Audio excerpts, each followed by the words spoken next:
UP police constable 60,244 vacancy constable भर्ती।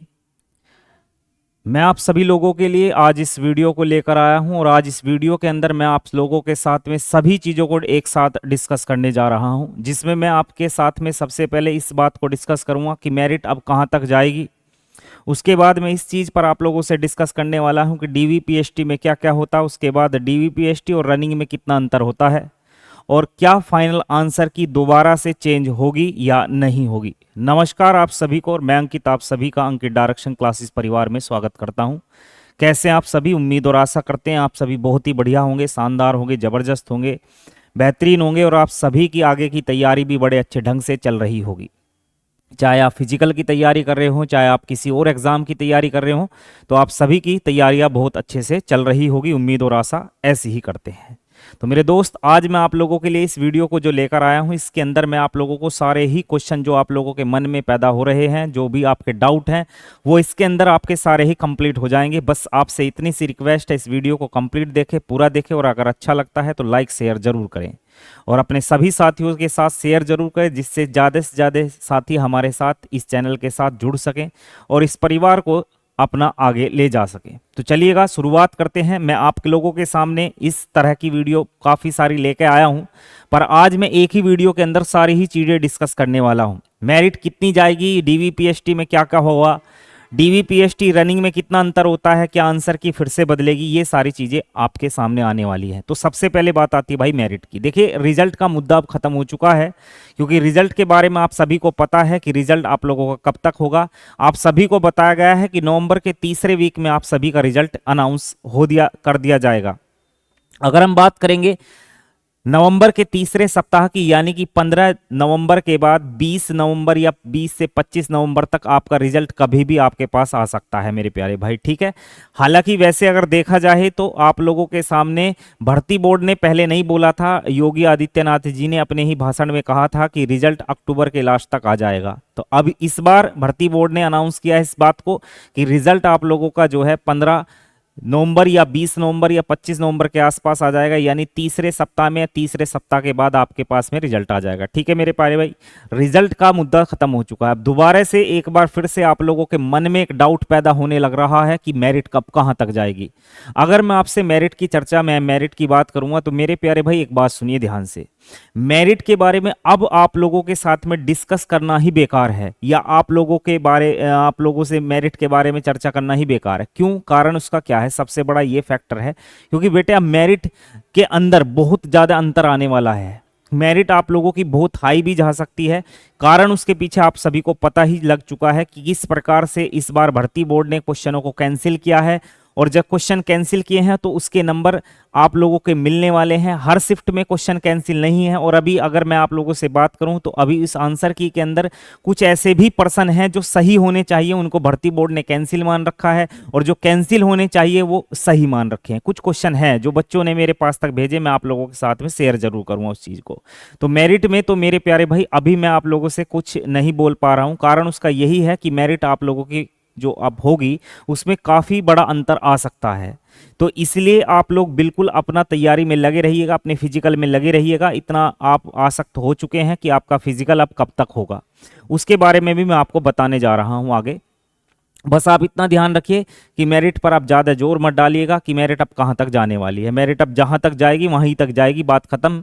इससे ज़्यादा मत सोचो मेरिट के बारे में, ठीक है मेरे प्यारे भाई। और उसमें अगर ज़्यादा सोचना है तो मैंने आप लोगों के लिए मेरिट से रिलेटेड पहले भी वीडियो बनाई हुई है, आप उन्हें देख लीजिएगा और उस हिसाब से ही अपनी चीज़ों को थोड़ा सा ऊपर बढ़ा लेना, क्योंकि क्वेश्चन कैंसिल भी हुए। पहले हमें कोई ऐसा आइडिया नहीं था कि क्वेश्चन कैंसिल होंगे या ये होगा वो होगा, ऐसा कुछ आइडिया नहीं था। अब जैसे ही चीज़ें बदली हैं तो आप लोगों के आंसर की आई है दोबारा से चेंज होने के बाद में, तो आपको भी पता है कि भैया मेरिट में तो इस बार फेरबदल होने ही वाला है। कुछ ना कुछ तो बेटे पक्का बदलेगा ही बदलेगा।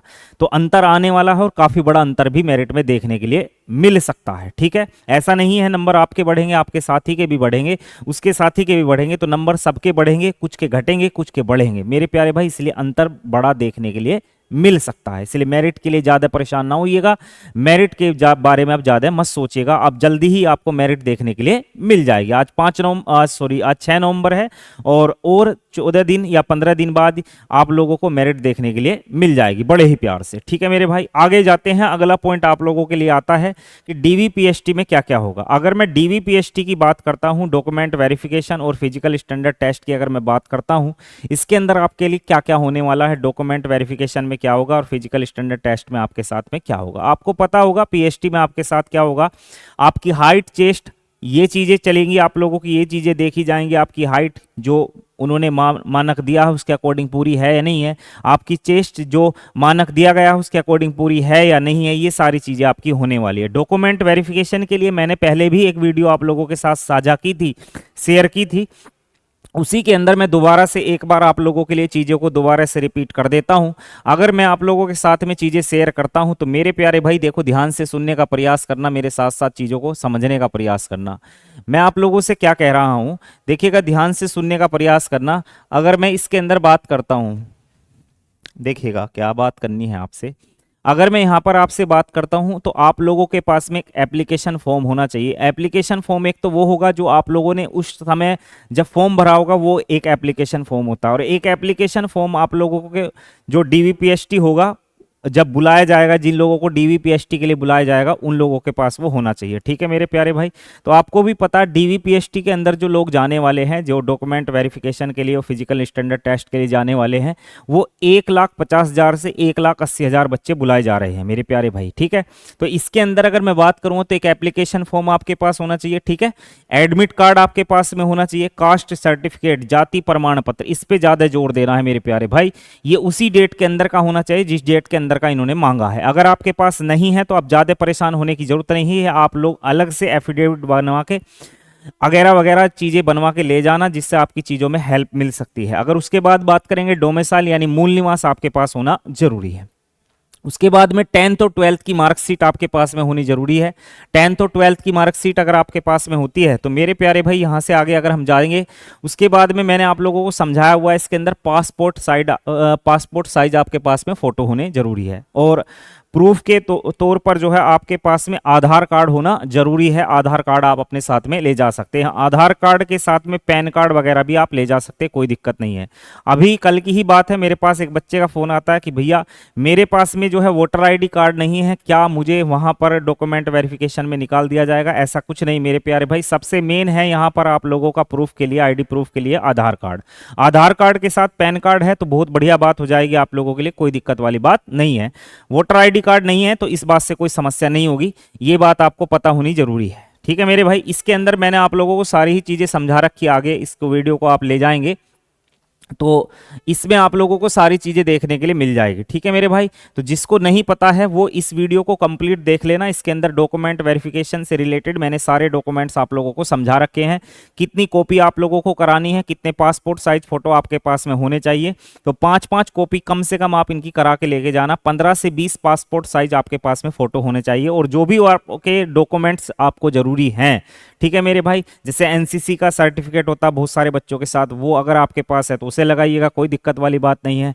अगर कुछ बच्चों ने अपना जो है तुम्हारा क्या करें ग्रेजुएशन वाले डॉक्यूमेंट्स लगाए थे फॉर्म भरते समय, तो उन्हें डॉक्यूमेंट्स वेरिफिकेशन के समय उन डॉक्यूमेंट्स को लेके जाना भी जरूरी है। तो कहने का मतलब अपनी फाइल में तरीके से और तरीकेबंद तरीके से इन चीज़ों को एक सीरीज में, एक सीरियल में लगा लीजिएगा, जिससे आप लोगों को उस समय कोई समस्या पैदा ना हो। अपनी कॉपी वगैरह करा के अच्छे ढंग से लगा लीजिएगा। जिसको अंदर से आवाज आ रही, फीलिंग आ रही है कि मेरे को डॉक्यूमेंट वेरिफिकेशन के लिए बुलाया जाएगा, डीवीपीएसटी के लिए बुलाया जाएगा, वो अपनी चीजों को ढंग से अरेंज कर ले मेरे प्यारे भाई। ठीक है ना, क्योंकि अब ज्यादा समय नहीं है, अब आप लोगों के साथ खेला खेला जाएगा बहुत ही बढ़िया ढंग से। आगे की बात करते हैं, चलिए इस चीज को यहीं पर विराम देते हैं, यहीं पर रोकते हैं, और उसके बाद में मैं आप लोगों को फिर से अपनी चीजों पर लेके चलता हूं। डीवीपीएसटी के बारे में मैंने आपको समझा दिया। डीवीपीएसटी और रनिंग में कितना अंतर होगा, इस बात पर सबसे बड़ा आप लोगों को भ्रम है कि भैया कितना अंतर इसमें आने वाला है। देखिए मेरे प्यारे भाई, कई बार ऐसा भी आप लोगों ने देखा होगा कि आज आपका डीवीपीएसटी हुआ, आज आपका document verification physical standard test हुआ, और उसके एक दिन बाद ही आप लोगों का जो है, एक दिन बाद ही, मात्र एक दिन बाद ही आप लोगों का पीईटी, आप लोगों की रनिंग वगैरह करा देते हैं यहाँ पर। ठीक है मेरे भाई, कई बार आपने ऐसा भी देखा होगा कि भैया जी इसके अंदर 8 से 9 दिन का डिफरेंस आ जाता है, 8 से 9 दिन का अंतर आ जाता है। किसी बंदे का हो सकता है कि आज डॉक्यूमेंट वेरिफिकेशन हुआ और कल को ही उसका जो है रनिंग वगैरह हो जाए। किसी बंदे का ऐसा भी होता होगा, ऐसा भी देखा होगा आपने कि आज डॉक्यूमेंट वेरिफिकेशन हुआ और 7 दिन बाद या 8 दिन बाद उसका जो है रनिंग वगैरह हो रहा है। इस चीज को आपने देखा होगा। मेरे प्यारे भाई एक बात आपको और भी समझनी होगी, आपको भी पता है डॉक्यूमेंट वेरिफिकेशन में और फिजिकल स्टैंडर्ड टेस्ट डीवीपीएसटी में समय तो लगने वाला है। अगर हम बात करेंगे तो आपके नेक्स्ट मंथ से यानी दिसंबर और जनवरी से आप लोगों को पता है कुंभ का मेला भी स्टार्ट हो रहा, महाकुंभ स्टार्ट हो रहा है। वहां पर ज्यादा से ज्यादा पुलिस की इंतजाम की जरूरत पड़ती है, तो वहां भी पुलिस जाने वाली है। तो यहाँ इतनी पुलिस नहीं बचेगी जिससे वो सारी चीजों को तरीके बंद तरीके से करा दे। तो आप कोशिश करिएगा, आप ट्विटर वगैरह पर अपना कैंपेनिंग करिएगा जिससे आप लोग जो है या भर्ती बोर्ड जो है जल्दी से जल्दी इस प्रक्रिया को पूरा कर सके। क्योंकि अभी आपने देखा भी होगा कि भैया इसमें बोला जा रहा अक्टूबर के लिए, आ रहा रिजल्ट नवंबर में। तो अभी तो नवंबर आया है, नवंबर में आएगा नहीं आएगा अभी तो इस बात पर भी कंफर्म नहीं करेंगे, क्योंकि भर्ती बोर्ड का पता ही नहीं है, पता नहीं किस मुद्रा में, किस नींद में रहता है, किस सोच में रहता है, ये बात हम भी नहीं समझ पा रहे। तो आप सभी साथी अपना जो है एक संगठित रहो और चीज़ों को अपना जो है कोशिश करो जागरूक रहें और बार बार चीज़ों पर चर्चा करते रहें, क्योंकि जितने आप जागरूक रहेंगे उतनी ही जल्दी चीज़ें आप लोगों के फेवर में आएंगी। और अगर आप सो गए तो भर्ती बोर्ड आपसे बड़ा कुंभकर्ण है, ध्यान रखिएगा, फिर आपके फेवर में चीजें नहीं आएगी। और अगर भर्ती लेट हुई तो ये बहुत लंबी खिंच जाएगी। फिर आपको भी पता कि आप इतने लंबे समय से इस भर्ती का इंतजार कर रहे थे और आप लोगों को ये रिजल्ट नहीं मिला, तो आप लोग हताश और परेशान हो जाते। फिर आप लोगों के मन में नए नए प्रकार के ख्याल आने लगते हैं, कुछ उल्टे सीधे ख्याल आने लगते हैं, कुछ बच्चे अपने साथ कुछ गलत कर बैठते हैं। तो मेरे प्यारे भाई जिनको इसमें लगता है इस भर्ती में मेरा कुछ नहीं हो पाएगा या इस भर्ती में मैं कहीं ना कहीं रह जाऊंगा, वो अपनी तैयारी में रहिएगा, वो अपने टच में रहेगा, पढ़ाई लगातार करते रहिएगा। थोड़ा बहुत हल्का फुल्का फिजिकल कर रहे हो, बहुत ही अच्छी बात है, बहुत ही बढ़िया बात है। नहीं कर रहे हैं तो अपन पढ़ाई को बढ़िया तरीके से दोबारा एक नए ढंग से नए तरीके से करिएगा, जिससे आप लोगों को अगली वैकेंसी में एक पक्का रिजल्ट आप लोगों को मिल जाए। ठीक है मेरे भाई, इसमें यही कहने वाला हूं बार बार फिर से कि यहां आप लोगों का जो डिफरेंस होता है, अंतर जो होता है 1 से 8 से 9 दिन का अंतर बन जाता है मेरे भाई, कई बार 7 दिन का अंतर भी बन जाता है।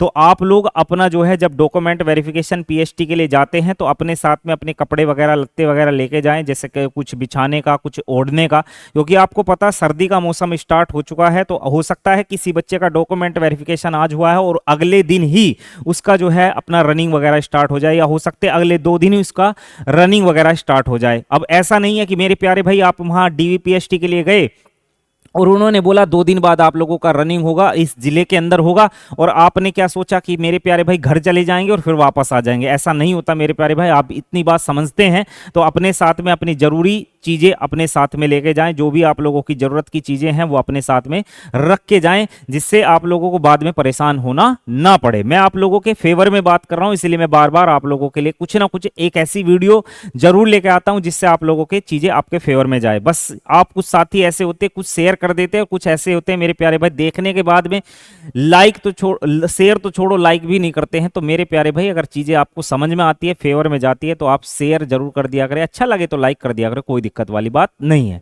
ठीक है ना। तो ये आप लोगों को मैंने बता दिया कि डीवीपीएसटी रनिंग में कितने दिन का अंतर होगा और साथ में अपने क्या लेके जाना है, ये चीजें मैंने आपको समझा दी। अब लास्ट में आपकी सबसे पॉइंट ये आता है मेरे प्यारे भाई, सबसे बड़ा पॉइंट अब ये आने वाला है यहां पर कि यहां पर ये पॉइंट आने जा रहा है, क्या आंसर की में फिर से चेंज होगा। अगर मैं बात करूं आंसर की तो आप लोगों को भी पता है कुछ क्वेश्चन ऐसे हैं जो भर्ती बोर्ड ने कैंसिल कर दिए, जबकि वो वास्तव में कैंसिल नहीं होने चाहिए थे, और कुछ क्वेश्चन ऐसे हैं जो कैंसिल होने चाहिए थे, वो क्वेश्चन कैंसिल नहीं हुए। जैसे मेरे प्यारे भाई मेरे पास में एक बच्चे का जो है मैसेज आता है अपना इस पर ही यूट्यूब पर ही, और क्या आता है देखिएगा ध्यान से, मैं आप लोगों को दिखाने का प्रयास करता हूं।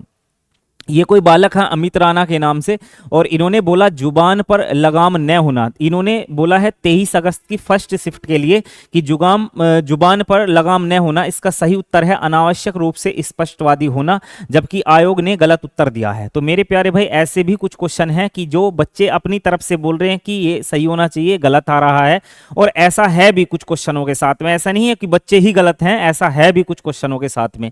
आगे, भारत का पहला हवाई अड्डा कहां पर स्थित है, इसका सही उत्तर है भारत का पहला हवाई अड्डा मुंबई के जुहू में था।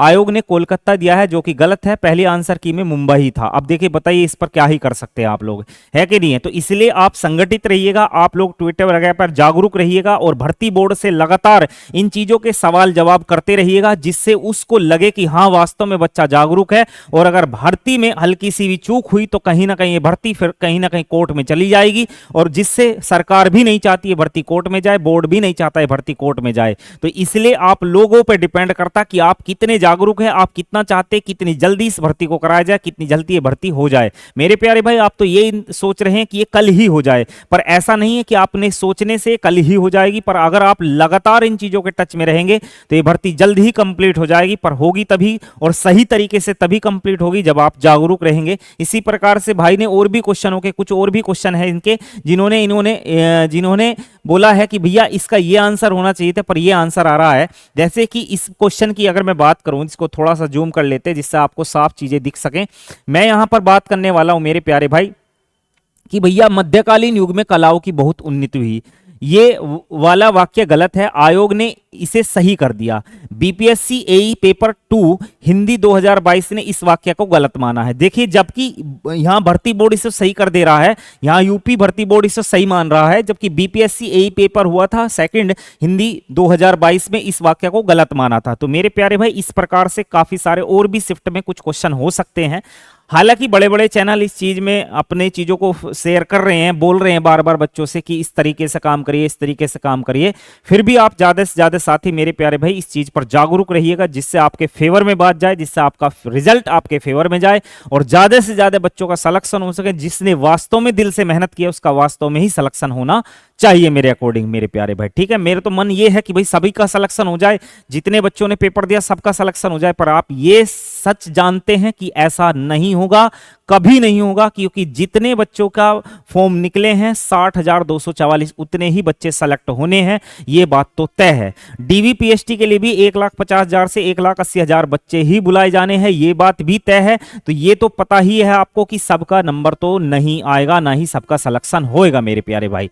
पर फिर भी आप लोगों के मन को रखने के लिए हम इस बात को बोल देते तो आपको अच्छा लगेगा, चलो यार ठीक है हमारे लिए बोला तो कुछ तो बोला। पर आप ये जानते हैं कि सच कभी भी छिपता नहीं है, सच को कितना भी छुपाने की कोशिश करोगे वो सच कहीं ना कहीं फिर से बाहर आ जाएगा मेरे प्यारे भाई। इसलिए मैं आप लोगों के साथ हूं और सच बात बोलने के लिए आप लोगों के साथ तैयार भी हूं, ठीक है। तो इस बात को ध्यान रखें और अपनी जो है कोशिश ये करिएगा ज्यादा से ज्यादा कि आप लोग अपना ज्यादा से ज्यादा जागरूक रहे, है ना। ज्यादा से ज्यादा अपने लोगों को संगठित रखें कि भैया जो जिनके ठीक ठाक नंबर बैठ रहे हैं वो ज्यादा से ज्यादा लोग संगठित रहे, ठीक है ना। ऐसे नहीं कि कुछ इधर चल दिए कुछ उधर चल दिए, कुछ कह रहे हैं ये सही है, कुछ कह रहे हैं वो गलत है, कुछ कह रहे हैं ये गलत है, तो वो मामला हो जाएगा खराब, वो मामला हो जाएगा गड़बड़। इस चीज का फायदा भर्ती बोर्ड उठाएगा, इस चीज का फायदा गवर्नमेंट उठा लेगी और आप लोग रह जाएंगे ऐसे ही खाली हाथ, मिलेगा कुछ नहीं। इसलिए लड़ने में तो कोई फायदा है नहीं। इस बात को सोच विचार कर अपना काम करिएगा। और मैंने आप लोगों के साथ 4 पॉइंट आज डिस्कस किए हैं, चारों पॉइंट आप लोगों को बहुत ही बढ़िया से समझ में आ गए होंगे, मेरे अकॉर्डिंग तो समझ में आ गए होंगे। मेरिट कितनी जाएगी, मैंने फिर बोला है कि मेरिट के बारे में अब ज्यादा सोचना विचारना कर दीजिए बंद। अगर आप फिजिकल में लिप्त है, अगर फिजिकल आप लगा रहे थे तो लगाते रहिएगा, कुछ नहीं जाता मेरे प्यारे भाई। 1-1.5 घंटे का समय निकालकर अपने ऊपर लगा दोगे तो आपका कुछ भी नहीं बिगड़ेगा, ये बात तो आप भी जानते हैं। कुछ बच्चे बोलते हैं कि मैं क्यों अभी से इतना अपने आपको खराब करूं, मैं अपना शरीर क्यों तोड़ दूं। मेरे भाई अगर रेस लगाने से, हल्की फुल्की रेस लगाने से शरीर खराब होता था तो बेटे उनका सबसे पहले खराब हो चुका होता जो अब से तुमसे पहले लगा रहे हैं। तो ऐसा तो आपको भी पता है, ऐसा कुछ नहीं होने वाला है। तो अपना हल्का हल्का फिजिकल में लगे रहिए, जो लगे हुए थे वो तो वास्तव में लगे रहिएगा, और जो अभी हैं जिनके वास्तव में पता है कि भाई मेरे नंबर ठीक ठाक हैं और मेरा नंबर आ सकता है, मेरे भाई इस भ्रम में मत रहिएगा कि जब रिजल्ट अनाउंस हो जाएगा मैं तो तभी रेस लगा दूं। कई बार ऐसा होता है कि जो तैराक होता है ना, जो तैराक होता है वही सबसे पहले डूब जाता है। तो आप लोगों को पता है कि जो अपने आप पे ज्यादा कॉन्फिडेंस कर जाता है ना, सबसे पहले उसी का खेल खराब हो जाता है। कॉन्फिडेंस रखो, बहुत अच्छी बात है, पर ओवर कॉन्फिडेंस में चले गए तो कहीं ना कहीं गाड़ी खराब हो जाएगी, ये आप भी जानते हैं, इस बात का ध्यान रखें। डीवीपीएसटी में क्या क्या होता है वो मैंने आप लोगों को बता दिया, वो मैंने आप लोगों को वीडियो दिखा दी है, उसका लिंक मैं आप लोगों को डिस्क्रिप्शन में डाल दूंगा, डीवीपीएसटी रनिंग में कितना अंतर होता है वो भी मैंने आपको सारा ही समझा दिया है। क्या आंसर की में फिर से फेरबदल होगा? मेरे अकॉर्डिंग तो जो क्वेश्चन गलत हैं वो क्वेश्चन गलत होने चाहिए, जो क्वेश्चन सही है उनका पूरा नंबर मिलना चाहिए। इस आंसर की में अगर फेरबदल हो सकता है, भर्ती बोर्ड कर सकता है, आपको पता है भर्ती बोर्ड के पास ऐसी पावर, ऐसी ताकत है, उसी के पास में ऐसे डिसीजन है कि वो इस चीज को कर सकता है। तो अगर हो सकता है तो कर दीजिएगा, और फिर तो हमारे हाथ में देखो भाई कुछ होता नहीं, बच्चे ही इस चीज को अपना आवाज उठा सकते हैं, और आवाज जितनी बुलंद होगी भर्ती बोर्ड को उतना ही अच्छे से सुनना पड़ेगा। तो चलिएगा, इस वीडियो में मैंने आप लोगों को जितनी जानकारी दी है मेरे अकॉर्डिंग आप लोगों को सारी ही बातें समझ में आ गई होगी। और अगर अच्छा लगता है तो इस वीडियो को लाइक शेयर जरूर करना, और चैनल पर फर्स्ट टाइम है सब्सक्राइब जरूर कर लेना। मिलते हैं किसी अगली वीडियो में, तब तक के लिए आप सभी को नमस्कार, राम राम, प्रणाम, जय श्री राम, जय हिंद, जय भारत।